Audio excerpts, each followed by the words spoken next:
Hey everyone, welcome to this Seeking Harmony live discussion, part 18, if I'm correct.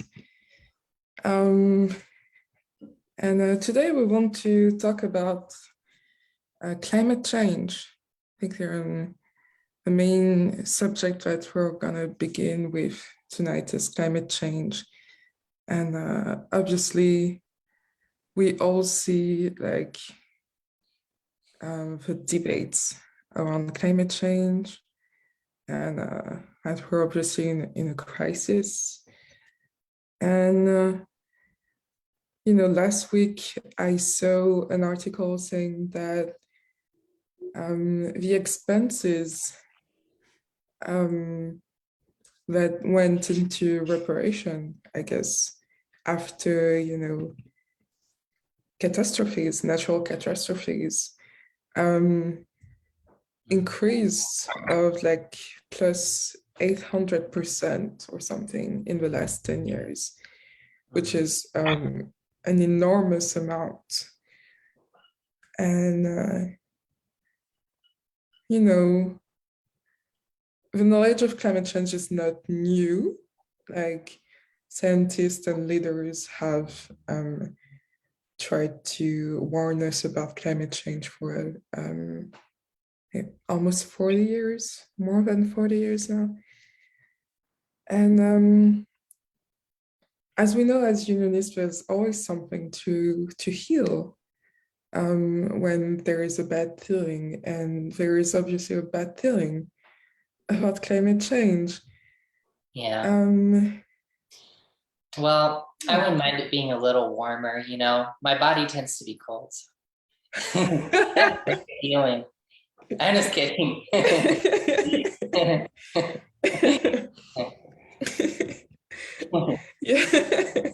Yeah. Oh, that was funny. Yeah.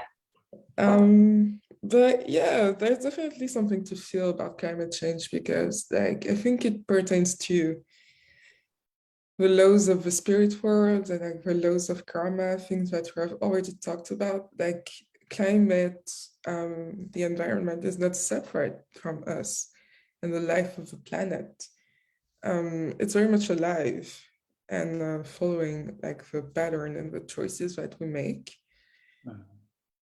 And obviously, there is something in our life that we ought to look at that doesn't feel good about, how the climate is transforming. So yeah, I just want to open it up to you, discuss, like we don't have to come up with responses, but just discuss like the feelings that come up talking about this, like climate change. So how do you guys feel?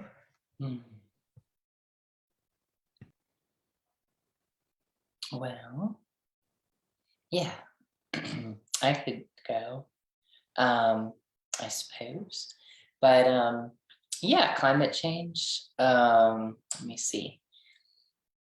That's something that feels, but it definitely feels like it is like a scary thing, but I feel in my heart and believe, and I'm reassured by the knowing that, which Steph and Shaleia have shared. I think it might be in a Church of Union sermon. I don't know if they shared about it there, but regardless, at some point shared that humanity isn't at the core choosing for the planet to die, basically, or go boom, in the words of Jeff. Like, we're not choosing to go boom. And so I believe that and feel that in my heart too. I completely resonate with that. And so that does reassure me, but like there's also this like fear there for sure that I definitely choose to work through and want to work through in myself about like I don't know, just like, life ending. I feel like there's definitely a feeling that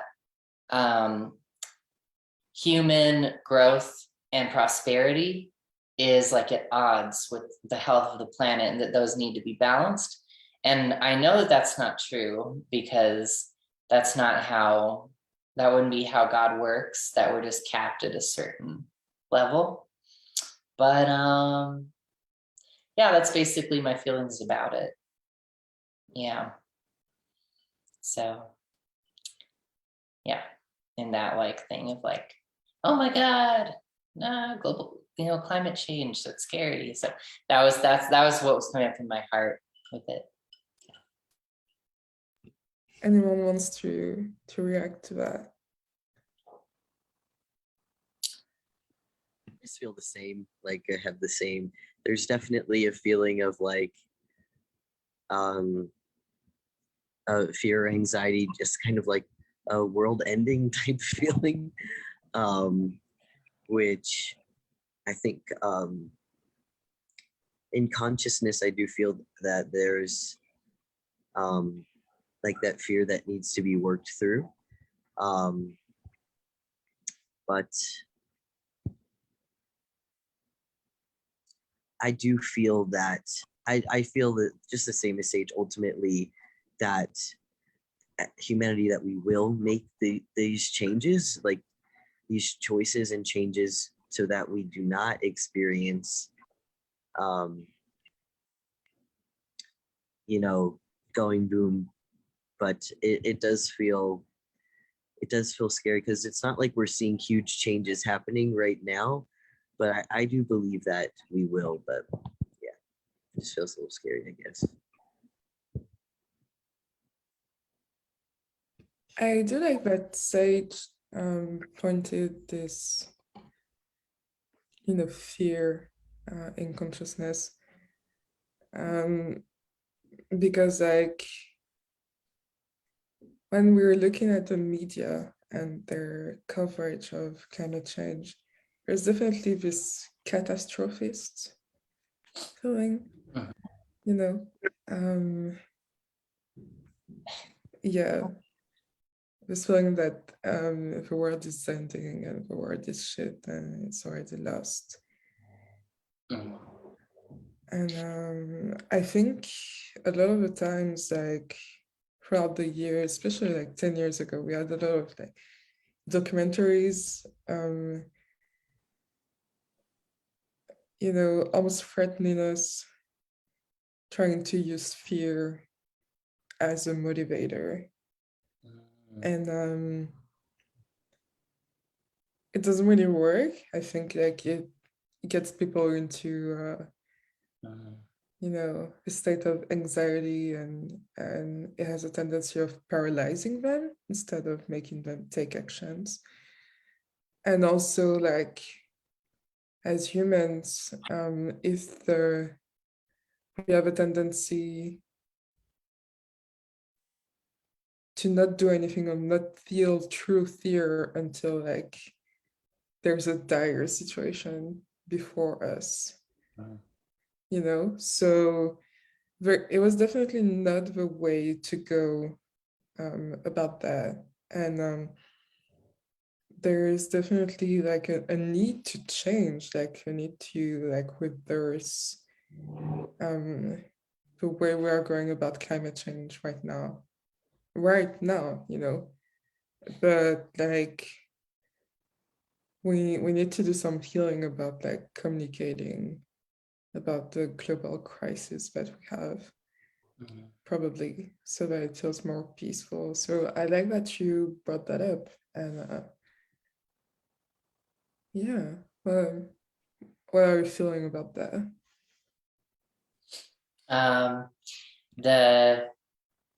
About the climate change in the media and how they talk about it.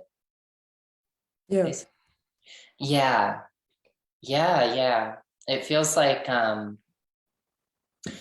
there's like like a lot of, there's fear there. It's like pressure, or threat going on there. Mhm. Like they're like, yeah, this bad thing is going to happen, do something. And yeah. So Mhm. I think that sums it up. Yeah. And it's like, Yeah. Deji, how do you? I honestly don't know what we're talking about right now. So Yeah, I was going to catch you up yeah. on this. So basically, we started with like we started with talking about climate change, and the article that I shared last week, saying that the expenses linked to climate change catastrophes have increased by plus like 800% in the last 10 years. So we're definitely feeling the cost, like a literal cost of climate change. And we were starting to discuss that and the way the media was portraying climate change. So yeah, like how the media, like the media's narrative of it is like, this terrible thing is happening, and you know, it's been that way for years, and there's this catastrophe looming, and everybody be afraid of it and do something about it. You know, and so we're talking about that, and how like the fear-based narrative of it is like not effective. People get paralyzed when they're taking on that state of fear, and people don't people want to deny it or have some sense of denial until like something really catastrophic is in their face. And so we were saying how there's something like not right about that, and how we were like, we as a human consciousness or whatever, we need to heal that. We want to heal that. Yeah. Because it's not serving us to like approach it that way, you know? Yeah. yeah, Mm-hmm. that's it. So do you have any reaction about that? You're muted. I mean, not really. Yeah.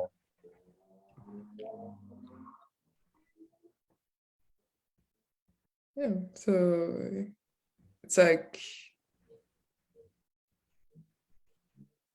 I guess like the question that we have to ask like each of us is, what is our relationship with like climate change and environmental issues? Is this something that you care about, that you ask yourself about?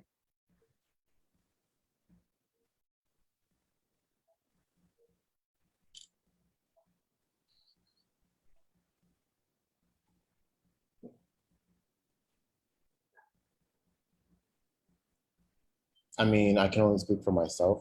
So what I've seen is like, with like gas prices increasing, and what else? Like electricity companies are increasing their monthly rates, and yeah, that's about it. But like, I'm not seeing where the fear is coming from that you guys are talking about. Yeah, I'm not seeing any fear in this. Yeah, I think like the fear is coming up from, for people, a place of like where they relate to climate change. So if you're, if they are fear-based, you know, the world is gonna end kind of relationship with the planet, like they're gonna feel fear. See what I mean? No, I don't see that. I don't know. Maybe it's because I'm thinking about it differently. I can't speak for everybody else. Yeah, it's probably Yeah. because you're thinking about it differently, but like there are definitely people that are in this narrative of the world is gonna end and Because climate like change what? is 'Cause when gonna. you talk about that, it sounds like a poverty consciousness, like a consciousness of lack. That's what I'm getting from what Mm, you're talking about. But I don't true. mean fear. I don't see that. No, I can't. Yeah, I can't. You lost me there. I mean, that could be a poverty, a lack consciousness, but like, I mean, you're kind of right, but I think like people have this relationship with climate change, with like the amount of natural catastrophes increasing, like, fires and hurricanes being like more and more like powerful and destructive.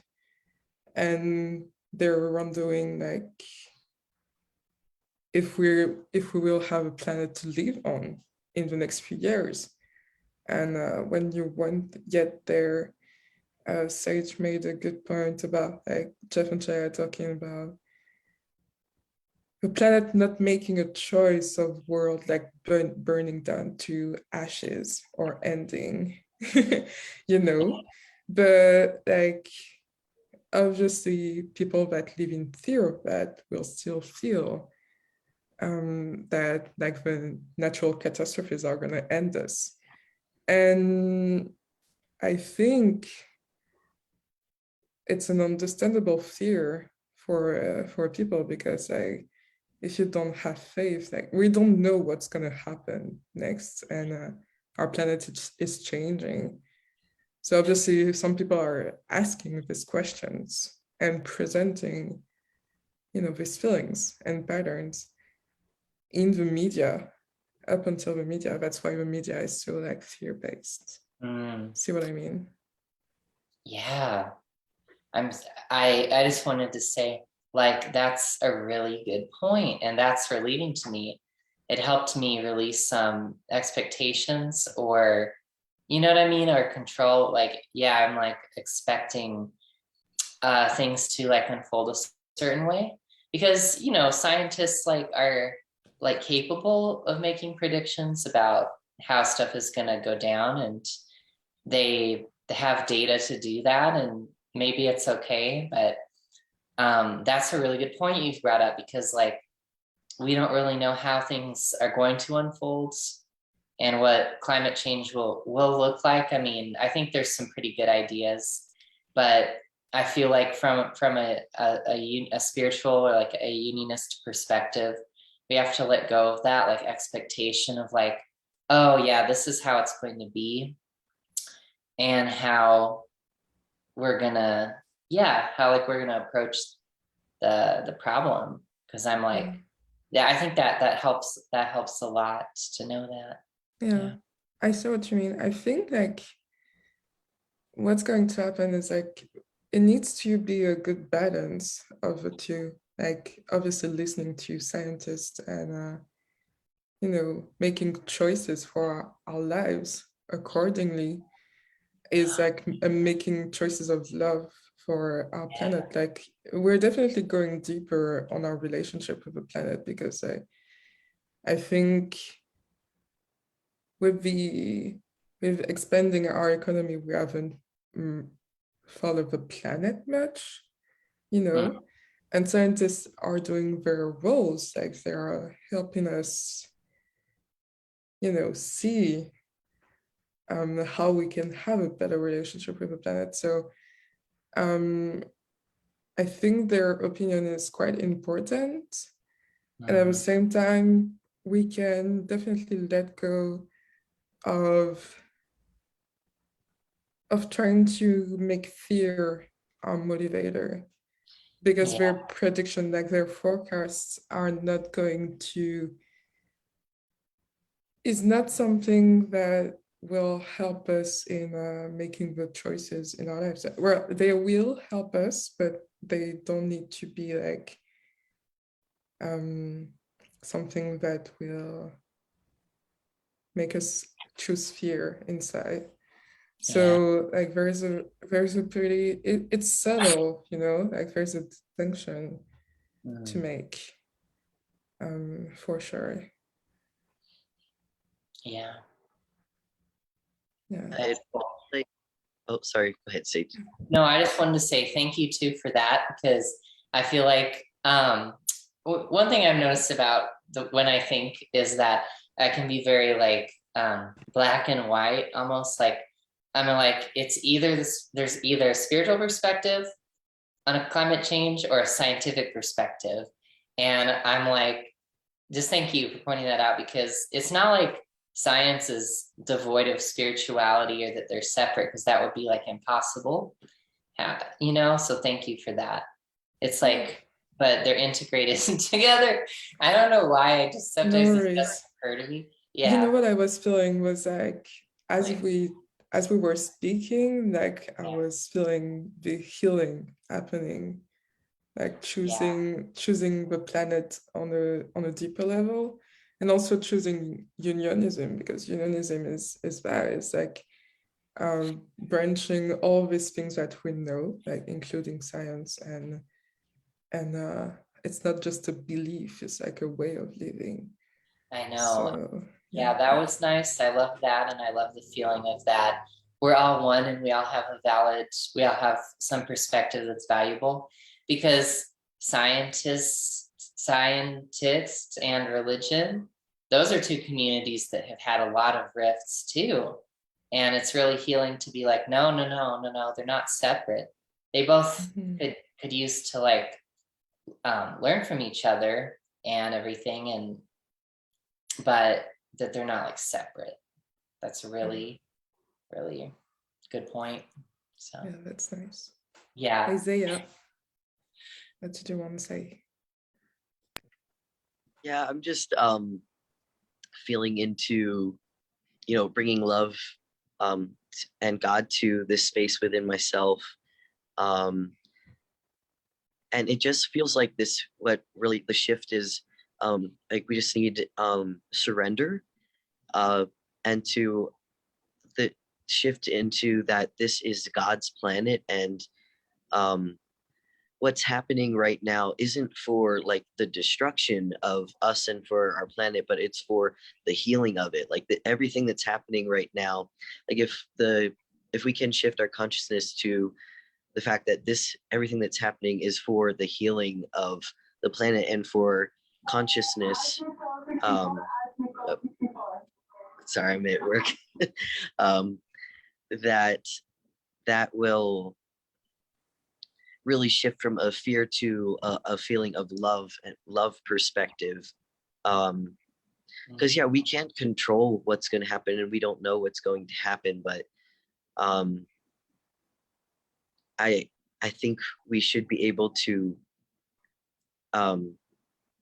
rest and relax in the fact that like this is God's world, and whatever is happening is for our healing and for our best interest, and it's not for anything but that. It's for our highest good. Yeah, absolutely. And it's like maybe we have some choices, like we chose we made a choice of separation along the way, and like we're still seeing like the results of that choice with climate change. But I think it's safe to trust, like with what we know of spirituality and God, it's safe to trust that God would use these situations to help us heal and get better. And we kind of have this tunnel vision, and maybe science has like vision that's bigger, but God has a vision that it's even bigger, and we don't know what's going to happen. And we can trust that it's definitely gonna use his choices to his advantage and for his plan. And that's what we learn here. And as Yogananda says, like if we were on a planet that was choosing like chaos and destruction, it would be dead long ago. That would, yeah, there's plenty of opportunities for that. So funny. So we can, yeah, we can feel safer knowing that we're choosing love. And it doesn't mean that our work is over. We can still work towards having a more eco-conscious life and showing the way to have a planet that is healthier. But just our choice is gonna help us get there. Yeah. And so I also want to talk about like, you know, we're talking about the laws of the spirit world and karma, and I want to talk about like why there was climate change at first. Most of the effects of what we're seeing today are from like too much carbon dioxide being emitted into the atmosphere. And we know its origin is from most of the industries and commercial fields that we know today. and yeah, and just reading that article and knowing that you know, these industries were created to make production cheaper for everyone and for the planet, and knowing that we're now paying the price, a true financial price during these natural catastrophes is like, you know, I feel like it's we're seeing a branch of karma unfold there, and maybe there's a lesson to learn for everyone that is involved in like these industries. And yeah, I don't know, I feel like my opinion is that it's like a play of karma, but I want to know, I'm curious to know how you feel about it.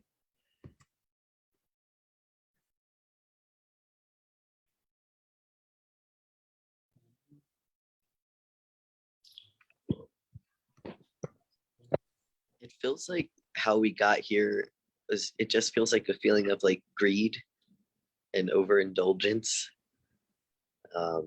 Yeah, that's just what came up for me. What about you guys?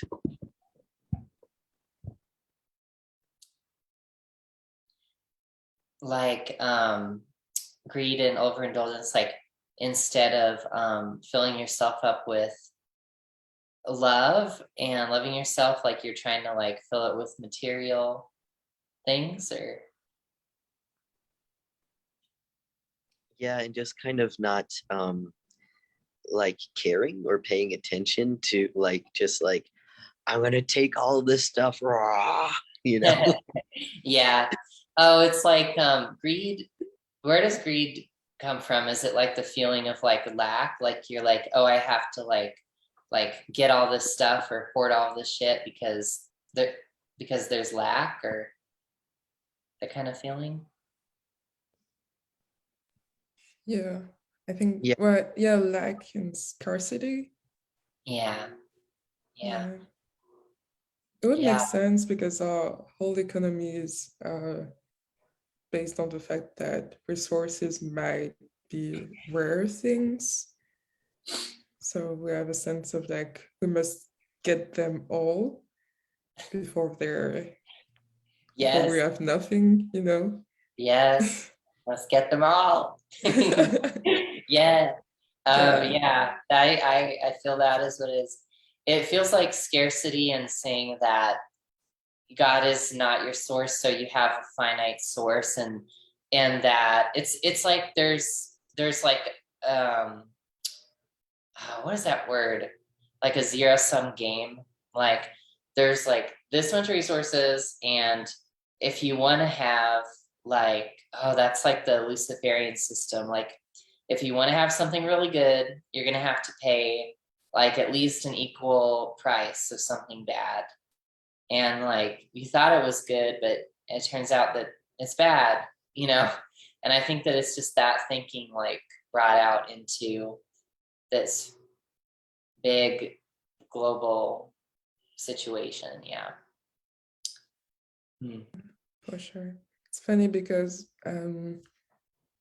we explored the same principles in Black Lives Matter. How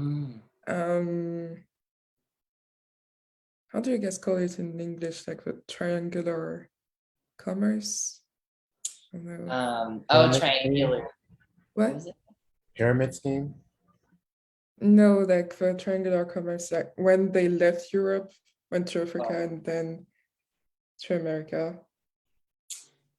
Yeah, didn't they? The triangular trade. Yeah, didn't they say Oh triangular no, trade? I don't know. Yeah, you gotta. I don't know. Yeah, basically when Europeans made the choice to go from Europe to Africa, pull human resources, go to America, and pull material resources. And we talked about like how they most probably were doing this from a place of lack, especially because like countries were feeling poor after war at that time. And I find it funny that we have that parallel. I think it helps us illustrate like this human pattern better of like and heal it as well, because it very much feels like you don't care for other people or you don't care for the planet, but it actually shows how you don't care for yourself in a deeper way. Yeah. Because like greed and overindulgence obviously in the long term don't result in very healthy results, you know. So yeah. Yeah. Yes. That is such a good point. That whole mentality of like, it's like basically in order for there to be like a win, there has to be like a lose. Like, yeah, like there's being like Europeans trying to like benefit at the expense of, yeah, like the others, like Native Americans, and then the population of Africa that they were like, yeah, trying to exploit for labor. Yeah, that totally makes sense. It's the same thing. Oh. Yeah, it's like that feeling of like that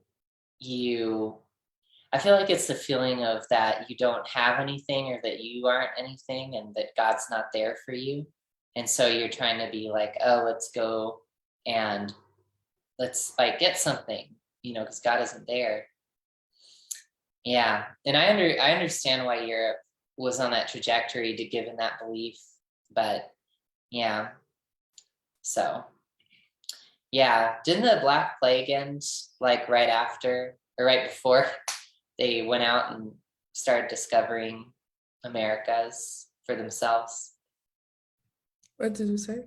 The Black Plague in Europe, like they had that big like pandemic of the bubonic plague, yeah, in the like 1300s. Yeah. Yeah. Yeah, you're kind of right.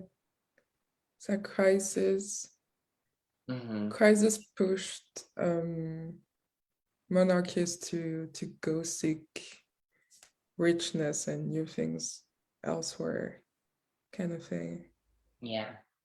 Yeah, but it all like I was watching a class. I don't know. I don't remember what class in Twin Flame Ascension School, where Jeff was talking about like, or maybe LPC, life purpose class.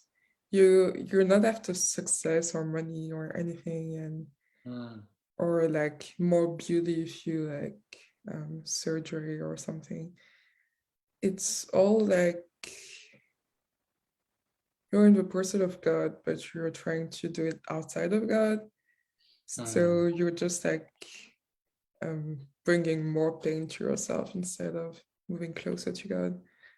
And it all feels like that because, you know, by moving out and going to seek like resources elsewhere, which is exactly what we're doing right now, it feels like we're accruing a debt and we don't know how to pay it, and yeah, we basically don't know how to pay it, but karma still unfolds, you know. And so that debt is pretty much you know, toxic, and it's just gonna yeah, it's just gonna have repercussions on you and your reality. So yeah, that's quite a deep subject. I wasn't expecting to go that deep, but at the same time, like talking about it, I feel like we're releasing some of these patterns. So I'm also feeling lighter. Yeah, it's feeling better. Mhm. Yeah. So, and then there's what does it feel like is the deeper piece of healing for this? You know, is there something deeper under there that's like, you know what I mean? Is there? Because I still feel there's something.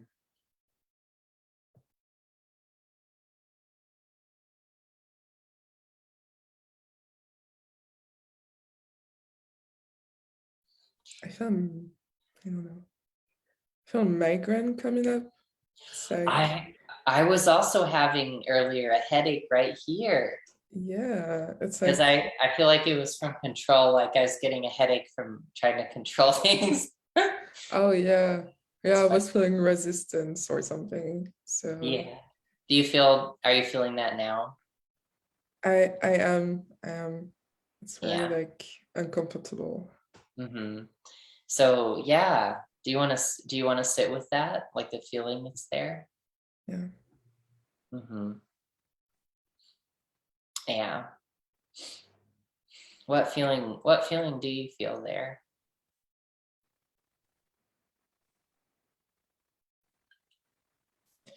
I feel a deep sadness, actually. Hmm. Yeah. Yeah. I was feeling that. And what is the sadness concerned with?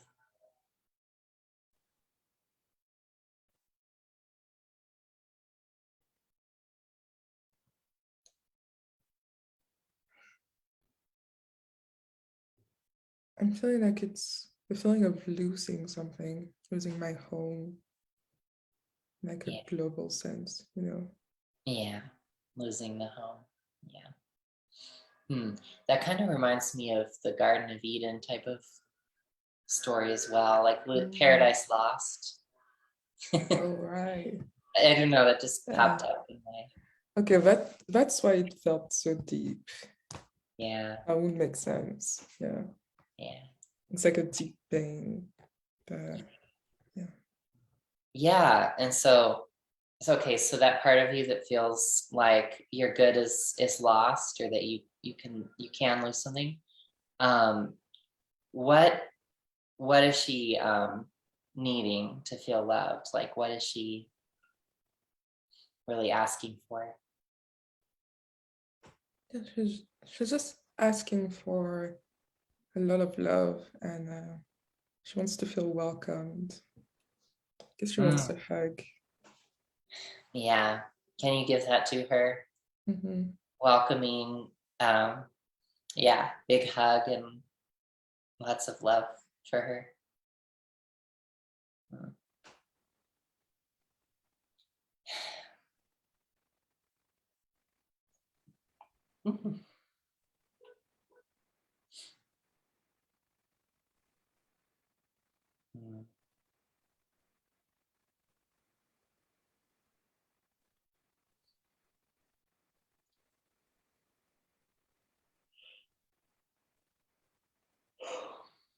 Mm. Yeah, it's good. Mm.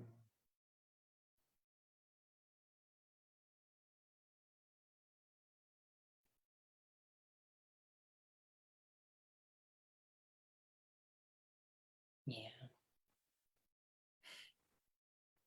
it's much better. Yeah, so much better. Is she ready to come home into your heart? Does that feel like completion? Yeah, it does.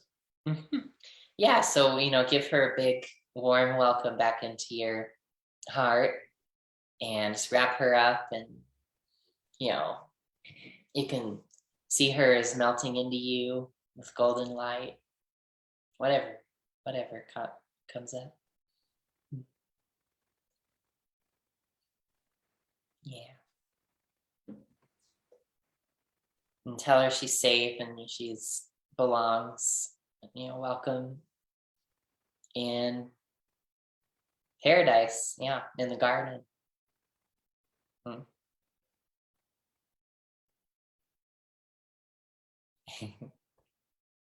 Yeah, thanks. Yeah, you're welcome. That was fun. That was super fun. Yeah. I don't know. I'm sorry. This came up. I'm sorry. But, the garden, I was thinking of New Jersey because it's called the Garden State. And I'm like, you know what?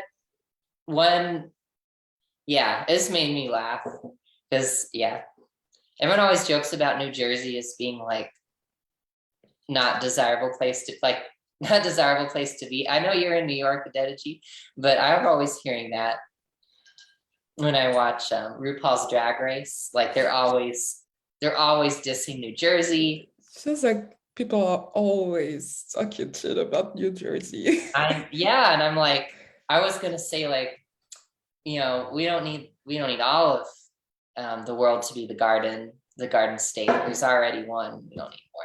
But I was just coming up. But anyway, but if that needs to be healed, I choose to heal it. What do you think, Dedaji? I mean, New Jersey people are always coming here, so I can't speak for Jersey. Yeah. I'm just joking. Sorry, I'm yawning. No tea, no shade. It's like water.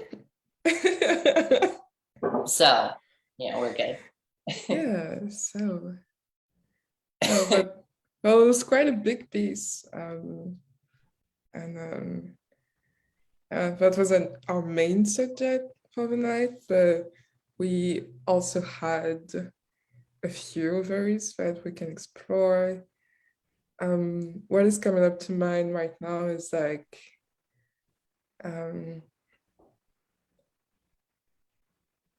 people from the Senate, is that the American Senate, from both like the Democratic Party and Republican Party, coming together to try to come up with a gun control law.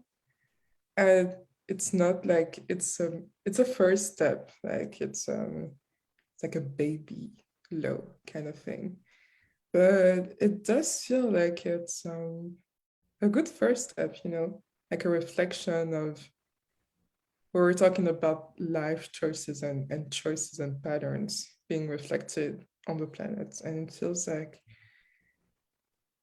it's a good kind of choice, like a global choice that can kickstart a change.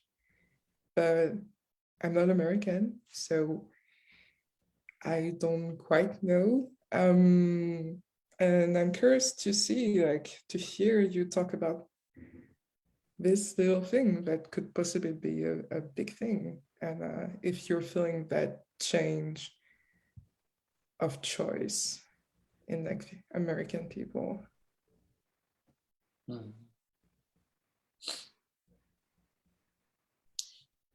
Yeah, I was feeling like it's encouraging that they would pass anything, because it's been something that's been really, really just there's a lot of I don't know, just resistance there. There's a lot of blocks or conflict that's kept anything from being passed. And I think it's wonderful that anything would be passed. And that's great to me, because if nothing else, like, even though it would be very, I think based on what I've read, it would be very modest, nothing too like sweeping of a change, it would still it would set a precedent for that. Congress can pass regulation like gun control regulation. And I feel like that would kind of ease people up to it, because it would happen and they would see that it's not necessarily, maybe it wasn't like what they thought or whatever, because I know there are some fears of, I don't know, just government trying to over control people's lives or whatever. And hopefully people would find that that's not really the case, you know. I'm not sure if what they would pass would actually like reduce gun violence substantially, based on like what it is, but I don't really know. But it feels good to me, and it feels like we are choosing the right thing for us to feel safer and to be safer, and it's moving in the right direction. So that's good. And yeah, that was what I had to say.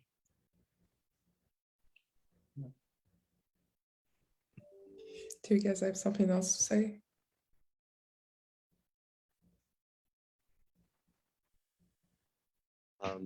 I feel like it's definitely a step in the right direction.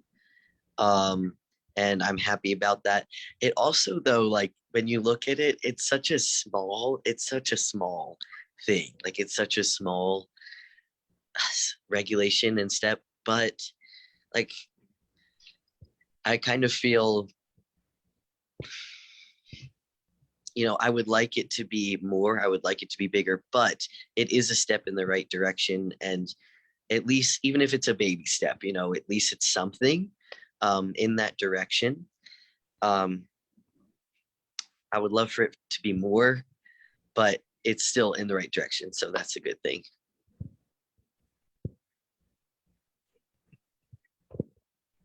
Deji, any comments on that? Yeah, same. It's a step. That's it. It's Yeah. there's still more work to do. But yeah. True. Yeah, but I want to go back again on like Black Lives Matter.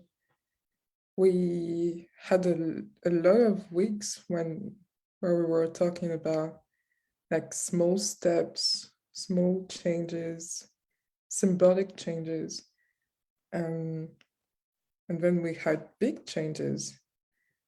And sometimes like the choices made inside are not yet reflected in our reality. But the fact that there is this beginning of a law where just a few months ago it would have been impossible to even have a discussion or a debate between several politicians about it is a big victory in itself, I'd say. And obviously there's still a lot to do, like a whole lot. But yeah, it's like physical side, reality, what we see, there's a whole lot to do. There is work to do. Like we all know it, chop wood, carry water, like it never stops. Spiritual side, I'd say big improvement and big relief. But it's even something that we can see happening throughout our lifetimes, where it felt impossible just a few months or weeks ago. Sage, do you have something to say? Yeah, I always felt really refreshed by what you said about like we might be making our choices and healing, but sometimes our reality doesn't reflect that back immediately. And, you know, because I don't, for whatever reason, that is beyond our comprehension or something like that. But I really love it. You sing that because, well, A, it helps us all and helps me in my journey. And B, it just points our focus to the feeling within that we're cultivating. Like we're healing safety and feeling like we're safe in our society and in our world. And so as we heal that, instead of focusing mainly on like the outside and what's changing, we can focus on the really good feeling inside of love and peace and safety, security. And that makes it feel so much better, because just always focusing on like, okay, what's changing on the outside, what's changing on the outside, it gets really frustrating. It gets really, it's a fear mentality. And I love that. And I feel like it applies so strongly to climate change too, because even though like we want to see some changes, I guess, on the outside, but it's really a spiritual thing. So it's us choosing to have God be our source, and that, you know, we aren't meant to like die and be cast out from the garden, or, you know, from paradise, Garden of Eden, that, you know, we are meant to have a place like right next to God, and yeah, on earth. And so I really love that. It's really helpful, and thank you. And yeah, for me it's helpful because I don't know why, but I was always more concerned about climate change. Like as soon as I was old enough to understand it, I started to have anxiety about climate change as a little kid. And I would tell you something funny just for levity's sake. So I thought that there was a finite amount of water on the earth, and once you use it, it's gone. And so I would be like, oh my God, I have to like drink less water, and maybe I shouldn't like wash dishes or take a shower, because I was like, I didn't know the water cycle was a thing. So I was like, oh my God, I have to like stop using so much water. It's so cute looking back at it. But I just wanted to bring that up. So the point being, yes, focusing on the inner healing and what the love that you're cultivating, and the outside follows peacefully from that. Yeah. Yeah, I love that.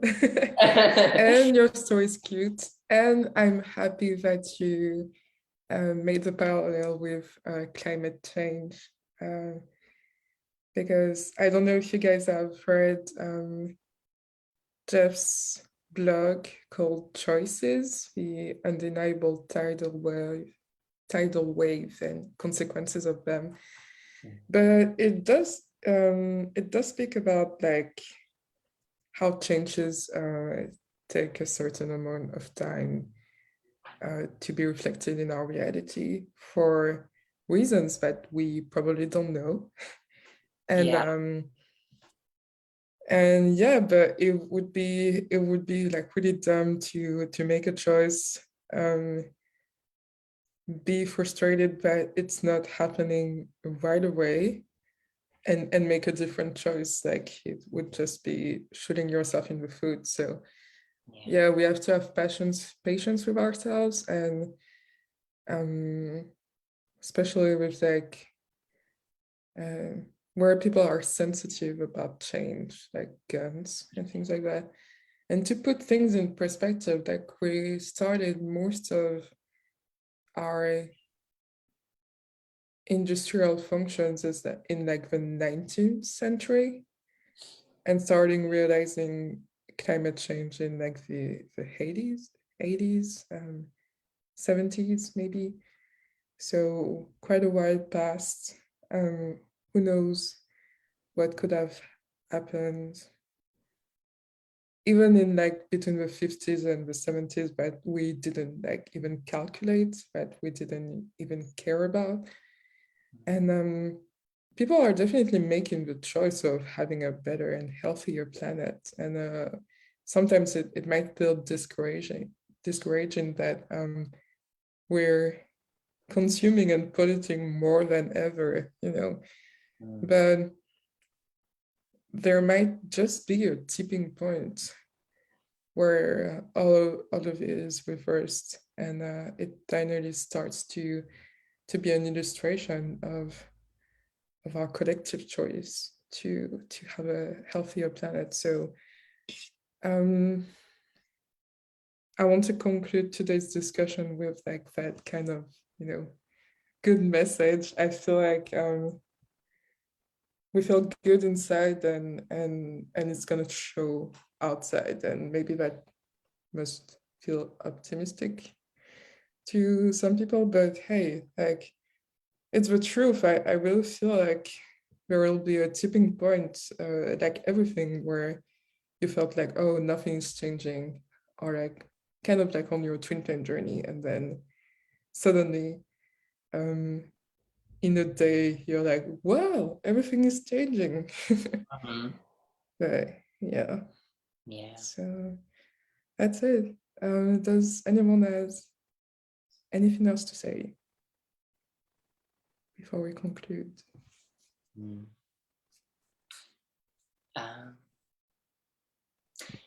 And yeah, I would just to tie it up, I would say that the focusing on the good feeling inside and cultivating that, and not worrying about the external in so much, is, I think that's what it means to really care about yourself.